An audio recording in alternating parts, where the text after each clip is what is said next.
Dans cette vidéo, on va voir ensemble comment ne pas s'auto-saboter en 3 étapes. C'est parti.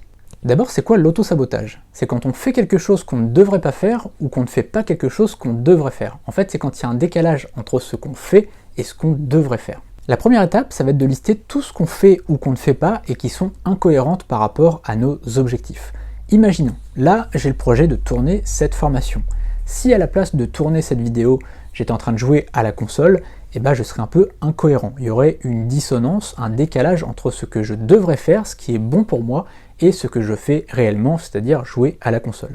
Autre exemple, imaginons que je souhaite prendre du muscle. Si tous les matins je me regarde dans le miroir et que je me dis j'y arriverai jamais, je suis nul, je suis tout maigre, je suis moche, et bien évidemment il y a une dissonance, d'accord? Donc là c'est pas bon pour moi puisque je fais quelque chose que je ne devrais pas faire. Si à la place de ça par contre je fais de la musculation tous les matins, là je suis cohérent par rapport à mon objectif. Donc tu vois, tu vas lister en fait toutes les choses que tu ne fais pas et que tu devrais faire, ou toutes les choses que tu fais et que tu ne devrais pas faire. La deuxième étape, ça va être de comprendre pourquoi on s'auto-sabote et pourquoi on a ces croyances sur nous-mêmes. C'est très important de comprendre, de faire cette introspection et en fait de faire le lien entre ce qu'on était avant, quand on était jeune, quand on était petit, comment les gens se comportaient avec nous, ce que les gens nous disaient, les croyances qu'on nous a mis dans notre cerveau et l'adulte qu'on est devenu. C'est important de faire le lien entre les deux pour bien comprendre qui on est finalement.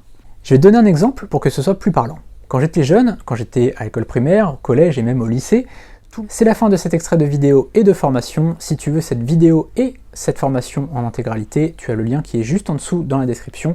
Tu verras une formation avec plus de 50 vidéos à l'heure actuelle et j'en ajouterai au fil du temps. C'est une formation sur le développement personnel, sur le mindset. On voit tout ça, le bonheur, la santé, l'argent. On parle de beaucoup de choses dans cette formation. Elle est très complète et elle le sera de plus en plus puisque j'ajoute de nouvelles vidéos chaque semaine en fonction des questions des membres de la formation. On se retrouve donc juste derrière. À très bientôt et juste derrière le lien qui est dans la description.